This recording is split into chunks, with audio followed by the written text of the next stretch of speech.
to what happened on October the 7th?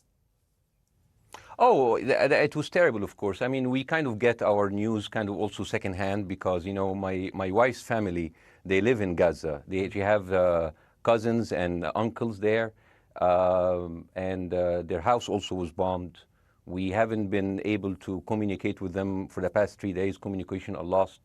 So we don't know actually what is the, how are they doing, but, you know, we're used to that. I mean, it's just like, it's very repetitive. We're used to that. We're used to them being bombed every time and moving from one place to the other. You know, it's just like those Palestinians, they're very dramatic. Israel killing us. But they never die. I mean, they always come back. You know, they're very difficult to kill, very difficult people to kill. I know because I'm married to one. I tried many times, couldn't kill her. I mean, there's a dark humor there, and I understand why, because... No, it's not dark humor. I try to get to her every time, but she uses our kids as human shields. I can never take her out.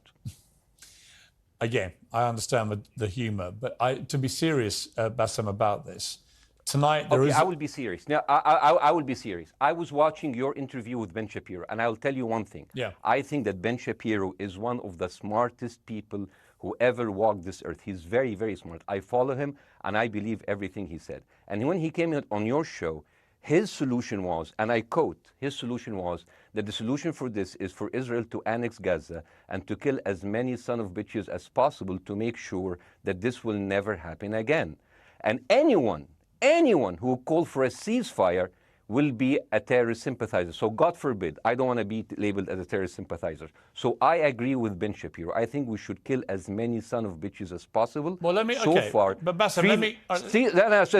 so far, 3,500 people were killed, including 5,000 son of bitches in the bombing of the Baptist hospital as we speak right now. 1/3 of those 3,500 were children. So my question to Ben Shapiro is, how many more son of bitches do we need to kill so Ben Shapiro is happy? Okay, because it changes Bassem, from 1 year. It changes from one. I'm sorry that. Listen, I'm really at a disadvantage here. I'm looking at a camera. I don't see you. I can hear you on my ears. The reason I'm interrupting so is I think you might be. I I think you're conflating different interviews with Ben Shapiro. He didn't use the phrase "sons of bitches" with me. Let me play to you what he actually said on my show. He did. Go back to your interview. No, he didn't. That was another interview. But let me play what he said to me here. Well, frankly, I don't believe in proportionate response to terrorism. I believe that the way that you stop terrorism is with wildly disproportionate response. That doesn't mean in terms of targeting civilians. It means in terms of killing as many terrorists as humanly possible and allowing them to dictate the terms of engagement by hiding behind civilians in areas that they're supposedly responsible for means that the only option for Israel is to surrender to Hamas's hatred of its own citizens, its willingness to use its own children as human shields. No country worth its salt could ever do that. Now, that is substantively different to what you said he said, right? He's talking there but specifically about Hamas terrorists. I agree with him. The thing is, the question is, what is a proportionate response? Because it has been different from one tier to another. So if you look to this graph, for example, this is the death of Israeli and Palestinians, and it's changing from 1 year to year. It's like fluctuating like crypto. So my question is today, what is the going rate today for human lives? I mean, 2014 was a great year for Ben Shapiro. 88 Israelis were died, and there was 2,329 Palestinians killed on the other side. That is one Israeli for 27 Palestinians. That is a very good exchange rate. What I'm saying is, what is the exchange rate for today? So you guys will be happy. That's my question. Well, it's not me. It's not me, guys. I'm not on either side. No, not you. Like when I say you guys, I say like people on the other side of that. I know that you don't think like that, Pierre. You're one of the good guys. But let me tell you something. I mean, the reason that I'm using this is that, I mean, I can't remember what happened in 2014, and there was no music festival, but there must be something. I mean, they must do something. It is their fault. It has to be something. I mean, 2018, 300 Palestinians died. Who's counting, you know? So the thing is, what my question is, let's find what is the exchange rate for human life today so we expect the future death of Palestinians and will be happy to it. My response to that would be this, Bassem. I've thought carefully about this because I think it's very tricky for people like me to immerse ourselves into a conflict where we're not directly involved. And I thought carefully about what I feel about this. I feel that the scale of what Hamas did on October the 7th supersedes anything else I've seen in this conflict, really ever. that the savagery, the butchery, the slaughter of 1,300 people, the shooting of babies, the 100%. Kidnapping of grandmothers, and so on. So if we can agree on that, which I think is inarguable, then the question then becomes, again, about proportion. I don't disagree that there's been a lot of bad stuff on both sides going back historically for decades. But if we agree that this was on a different level altogether, quite deliberately by Hamas, designed to provoke... No, here's my question. Let me ask you a question. And the question, because you raised it earlier about proportion. I honestly don't know what the proportionate response is. I honestly don't. I don't. I've been watching the airstrikes this week thinking... So what's your question? Well, I would ask you, if you were Israel, what would you... If I was Israel? If you were Israel and that had happened to you, what would you think would be the appropriate way for the country to respond? I would do exactly like Israel did, kill as many people as possible, since the world is letting me do it. I mean, I can do it because I can, you know. But the thing is, you know what? I agree with you. And you know what? I'm going to be even ahead of you, because I see the question coming. Do you condemn Hamas for the atrocity? Yes, I condemn Hamas. I condemn Hamas. I condemn Hamas is the source of all evil. They're a reason for everything. And you know what? Let's, for a minute, imagine a world without Hamas. Right. What will this world look like? Let's give this word a name, and let's name this word the West Bank. Hamas has absolutely no control in the West Bank. And since the beginning of this year, only through August, 37 Palestinian kids were killed. No music festival, no paragliding, no Hamas. Since the occupation of the West Bank, 7,000 Palestinians were killed. No music festival, no paragliding, no Hamas. I can go on and on and on and on. No, but you don't need to, because in a way you're preaching to the choir. I've followed this crisis. Oh no, you're not preaching. So the thing is, like, in the sense that I know that what you're saying has validity. Of course, Piers. By the way, Piers. I am at a disadvantage here. I can hear you. I cannot see you. I am in a claustrophobic room, and so please cut me some slack and don't interrupt me and interrupt my points. Sure. So, because this has to be fair. Understand. Because if you want to only hear your opinion, I can just condemn Hamas and go home. I can do that. So, do you want to do that, or do you have a much more nuanced conversation? No, I absolutely want to have a nuanced conversation. I wasn't aware I was interrupting you. I thought I was letting you speak. Amazing. So let's. I mean, I would say I really applaud Israel for doing one thing that no military force in the world does. Because I heard Ben Shapiro and I heard Ron DeSantis, and they said Israel is the only military force in the world that warns civilians before bombing them. I mean, how fucking cute. That is so nice of them. Because with this logic, if Russian troops started warning Ukrainians before bombing their houses, we're cool with Putin, right? I mean, okay, Habibi, you have warned them, go invade. It's fine. You have done your job. I mean, the thing is, and I understand, and I also heard Ben Shapiro talking about Human Shield. So you remember my wife's family, they live in Gaza. So I asked them, I told them, when Israel give you the nice warning, the cute warning, does Hamas force you to stay in your home so you can be bombed and use as Human Shield? You know what, Hassan here, my wife's cousin, he's a loser, you know. He told me, you know, when I asked him, does that happen? He told me, no. The lying son of a bitch lied to me. I told him, you don't understand. Ben Shapiro and Ron DeSantis keep saying that Israel warned you and Hamas asked you to stay put. So I told you, he's a loser. He never kept a job. He even failed in all of the interviews to become like a human shield. I would believe Ben Shapiro. Let me ask you this, Bassam. So let's go with that. No. Let me ask you At some point, I must be able to ask you questions. It's not a monologue for you, Bassam. If we agree that for the 14,000 casualties, I mean, who's counting, our Human Shield, does that mean that every single one of those civilians was standing, obscuring a military target behind them? Because that's a lot of weapons. I mean, Hamas is packing. No, of course it doesn't. And look, it doesn't. So there's some collateral damage. Lots of collateral damage. Yes. It's fine. Yeah. You kill some to save some and then kill some more. Yeah, I agree. Yeah. Well, let me ask you this. Again, it comes back to proportionate response. When the world decided it had to get rid of ISIS because of the appalling butchery they were carrying out, it did so by also killing, very sadly, a lot of civilians along the way by doing airstrikes against places which killing civilians are inevitable. You said that in the beginning. My point is, it's inevitable. Yeah, but once Israel has decided that they want to get rid of Hamas, and Hamas is embedded with civilian population. I'm very concerned about what's going to happen next. I've written a column tonight saying, I remember the Iraq war, which I opposed, right? I remember all this. So my question for you is, what would you think would be an appropriate response by Israel to what happened? Well, these are years of disproportionate responses of Israel. Right. Did it solve the solution? Did it solve the problem? Did it work before, so it will work? What will be the surprise this time? What will be the twist that will make this work this time? What will be different this time?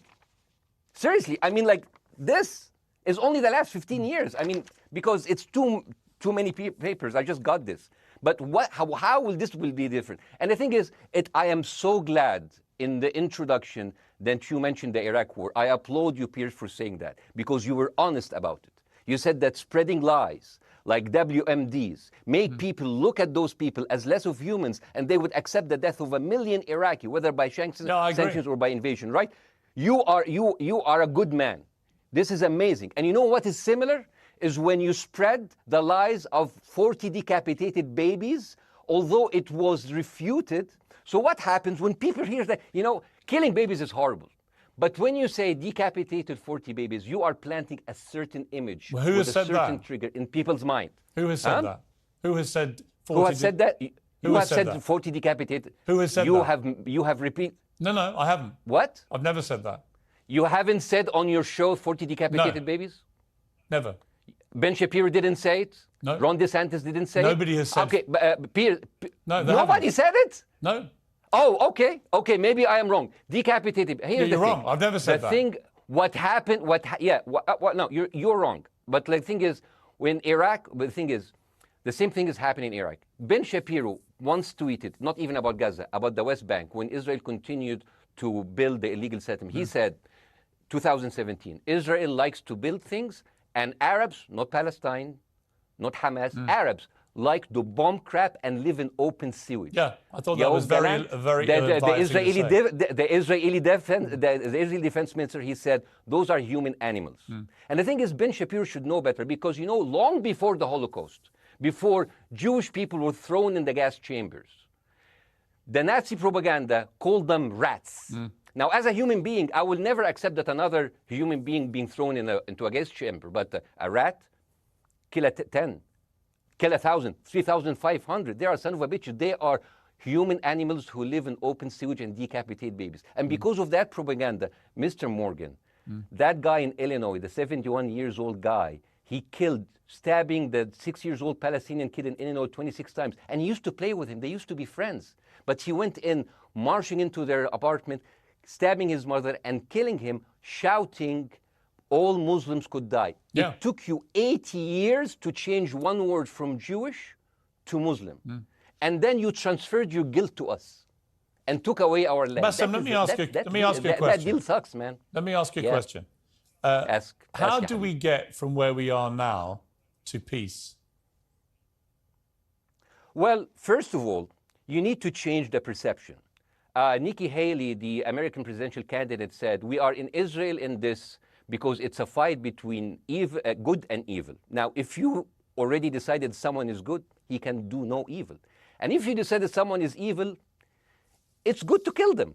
Killing them is good. You see, and the thing is, it is not like something new. I mean, I look at history and I see, I'm sorry to say this, but Westerners has always dealt like this with indigenous people. You first treated them like savages, Native American, First Nation, Aboriginal. They're savages. Kill all the savages. And then when they're almost extinct, you start feeling sorry for them, like animals. So maybe the solution is that we kill as many Palestinians as possible, so the few of them that remains do not bother you. And maybe Netanyahu, when he lives for another 100 years, he'll become a tree hugger. Let me just challenge you on this. And he will campaign for preserving the three Palestinians. You keep talking about Westerners like me. Okay, so let me return the favor, okay?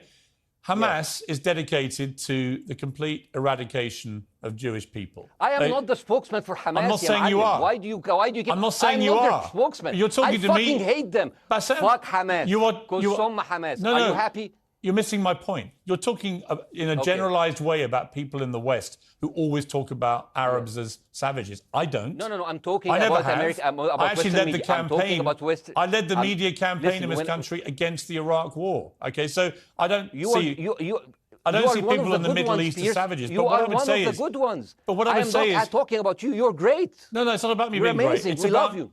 It's about the way Hamas behaved on October the 7th was like savages, like a pack of savages. It was the worst atrocity against Jewish people since the Holocaust. There has to be, of course, there has to be a response. And my they question should be for you eradicated. is, my question for you is, notwithstanding the history, them. Bassem, what is the proportionate response? But I don't know. But there's no Hamas in the West Bank, and they're still dying there. So what's your excuse? I don't have any excuse. Okay, what's your explanation? Sorry, my earpiece went down. Listen, I don't make any pretense that this hasn't been a massive problem between Palestine and Israel going back to the mid-40s. We all know this, right? Pierce, listen. I'm not saying that you're making excuses, but if you are adopting a certain point of view, you have to at least defend it. I'm telling you, there is no Hamas in the West Bank. What is the excuse? Not your excuse. What is the excuse to kill those people? Well, listen, this question of proportionality is one that... No, answer my question. I've been answering your question. You answer mine. It's actually not my job to answer your questions. It's not. Okay, not your job. Not. I agree with you. I'm more interested in you, who has family in Gaza, who's an Egyptian in the Middle East, right? I'm more interested in what you have to say.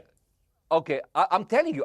I think Hamas is the problem, okay? Right. Now, let's say Hamas is removed. Let's Hamas. I'm agreeing with everything. You want me to condemn Hamas? I will condemn Hamas, Hummus, Hassan, everybody. Guys, so wait. I can't hear you. The earpiece. Damn. Okay. Oops. Okay. Yeah. Okay. I do need help. I think. Okay. Just go back. Is he there? You go back. Can you hear me? Okay, go. Thank you, guys. Can you hear Bassem? Yeah. Now I can hear you. Okay. So here's the thing. Can you hear? Okay. Yeah. So Isaac, let's say, for example, Hamas ceased to exist. Okay. Do you hear me? Yes. Yeah. Hamas ceased to exist today. Now, right now, in Palestine, in West Bank and Gaza, 20% of Palestinians go through Israeli prison system, whether imprisonment, whether interrogation, whether torture, and the rest of them, they live a life of daily loss of land, of homes, of life, and they are suffocated by this. So let me ask you something. If you are a Palestinian living into these conditions for decades, would you sympathize with your oppressor or sympathize with the people who claim they resist them even if they are terrorists? I have made no secret that I think the conditions Palestinians have had to exist under are completely unacceptable. Yeah. I've said that for years. So the question then becomes, how do you forge peace between two warring parts of that region who for decades have approached peace, in my view, with mutual sledgehammers, with no actual desire to have peace? And I think it comes down in the end to great leadership. And I don't think there's great leadership. I don't think, well, hang on, let me make my point. I don't think there's great leadership on either side. Where is the Nelson Mandela figure here to come through all this hatred on both sides? Nelson Mandela? Yeah, where is that Nelson figure? Nelson Mandela actually have criticized Israel for being a horrible state. All of the South African activists have actually called Israel. My point is about how he responded to a country that was so divided. Is a template for how you get to peace, isn't it? I haven't met Nelson Mandela, so I wouldn't know. But like there is a point. There's a very important point here. You know, I want to understand what is the logic of Israel carpet bombing Gaza. I mean, if there's a logic, if this will make Israel safe, I want to hear the logic. So if they continue bombing, what are they hoping to achieve? Well, I think we know what their stated aim is. Their stated aim is to eradicate and wipe out Hamas. They believe Hamas are living predominantly in northern Gaza. They also are aware they're living amongst civilians. So it's an incredibly difficult thing. As I said in my monologue, it is very, very difficult to see how they do this without massive collateral damage. So if I can understand this correctly, basically Israel is doing this to pressure the Palestinian community in Gaza to turn against Hamas. Is that right? I'm sure that's part of it, yes. That's part of it. So this is exactly what terrorist organizations do, because terrorist organizations will have no chance beating a whole nation in battle. So they terrorize and they kill the civilians in order to spread fear and terror so they can turn against their government to change their policy or to resign. You have just compared Israel with ISIS. No, I haven't. I don't see any comparison between It's Israel going to be and the ISIS. headlines tomorrow. Piers Morgan, no, Israel is ISIS. Only amongst people who weren't listening. The comparison, Of which course. is more apposite, is ISIS and Hamas. They are both nihilistic Yes, terror groups absolutely. intent on killing as many Jewish people and others as they can possibly kill. And You know what? you can't get peace with people like that. Absolutely. You know what? I'm going to do something that nobody done on your television. You know what I'm going to do on your episode? I'm going to pretend that I'm an Israeli citizen. I'm going to put myself in the place of an Israeli settler in the kibbutz. And I want to speak to my Prime Minister, Benjamin Netanyahu. Mr. Benjamin Netanyahu, I have voted for you because you have promised us peace and prosperity and security. On the 7th of October, those son of bitches Hamas, they went into the fence that is regularly heavily guarded. Usually if there's like a dove that comes close to it, it will be shot. Those people went in and they went for 6 hours before IDF forces was deployed, killing our friends, our families, kidnapping our grandmothers and babies, and went in. I want to ask you, Mr. Prime Minister, after you have fractured the Israeli community and you have fucked our courts, our Supreme Courts, what are you doing with the money being given to you, to the United States? Also, you are carpet bombing Gaza with absolutely no regard to our hostages, our people. I heard a rumor in the kibbutz that you're doing that you let that happen as an excuse to carpet bomb Gaza, so you push them into Sinai. And I didn't believe it. It's like, not my prime minister. He can never do that. And then I watched an interview for Danny Ayalon. He was your chief advisor. He was also the Israeli ambassador to the United States. And you know what he said, Mr. Prime Minister? He said that the solution for those Palestinians is to go into a vast land of Sinai and live into tent cities temporarily, temporarily, wink wink, until we build Gaza again, and then we invite you back. يعني عبط احنا بقى. يعني فاهمني؟ أصل we've seen this movie before. So يعني, and when I saw this, I couldn't explain to my fellows in the kibbutz, how come our Israeli government is trading human lives for another piece of land? So as an Israeli citizen, I need to hold my Israeli government accountable. And as an American citizen, I want to know all of these money that we are giving to Israel. We're giving them $4 billion every year. Joe Biden said it's the best investment America ever done. Well, if I am in the place of Joe Biden, I would say, sorry, don't speak. I would say, if I was Joe Biden, I would go down and whisper in the ears of Netanyahu and tell them, I hate bad investments. They haunt me, like Littlefinger in Game of Thrones. But the thing is, this is the problem. Israel always victimizes itself, and I have never seen a victim putting their oppressor under siege and bombing them 24/7. Israel wants you to believe that they are the victim. Dealing with Israel is so difficult. It's like being in a relationship with a narcissistic psychopath. He fucks you up, and then he makes you think it's your fault. All right, you Basim, look at Israel as Superman, but they're really Homelander. Wallahi, they are shooting Basim, fish in a barrel, and they are annoyed with the splashes. Basim, I want to say two things. One, if you could just slightly manage your language. We are uncensored, but if you keep swearing, I'm very sorry. We have to apologise to viewers who may be offended by that. I apologize. But I understand passions run high, so let's not get too bogged down about the odd swear word. I apologize to the viewers. I apologize to the viewers for my language. My second question is this: after the sight of dead civilians. After the break, we have the managing director of the Daily Wire, which is Ben Shapiro's company. We were going to interview him on his own, but he's happy to come on and talk with you directly if you are prepared to stay. Well, of course, I can stay, but again, I am in a disadvantage, and I would like to have my space to respond. Okay, we'll come back after the break. Because here's the thing. There's Basim, two things we're going to go to a break. All right. When we come back from the break, it'll be you and Jeremy Boring from the Daily Wire. I have news. We're taking a short break, Basim. I'll be back. Hi, Jeremy. Please say hello to Ben Shapiro, and please tell him that I do think he is the smartest person to ever walk the earth. Thank you so much. So, as response to Jeremy, I agree with everything you said. I mean, what is disproportionate? I mean, he just used the examples from Second World War and America, showing that civilian casualty is. I mean, I heard his voice. He was very sad, and as he was telling us, it is so inevitable to kill so many civilians because it's something that we cannot avoid. I hear the sadness in his voice, and I know that it's a very difficult decision to kill all of these civilians because that's for a higher cause. And I understand, but my question, I have two questions. The question is, how can you justify the killing in the West Bank where Hamas does not exist? And if the disproportionate response during over all of these years have actually worked, what will be new this time that did not happen before? I just want to. That was my question. Okay, that Bاسم, was my question. I'm going to. Okay. So now, if I ask the question, can I say something on my side? Well, a little bit personal? Bاسم, with respect, a little bit personal. Bاسm, with respect, I gave you half the show to have your side. Jeremy's had a lot less time. I'm going to have to. You move want me on. to leave? Bاسm, or do you want me to stay? I'm going to have to let you go because we've been on air with you for 40 minutes. Oh, okay. Now. Bye bye. But listen, bye. I would like to talk to you again, and thank you for joining the program. I appreciate it. Oh, by the way, my wife's family is all right, and they sent us a house. It's bombed. It's beautiful. It's going to be a good like Halloween theme. So well, I'm very sorry for what your family are going through in Gaza, and I mean that very sincerely. By the way, I don't know. I don't know I don't know him. By the way, I haven't actually met them.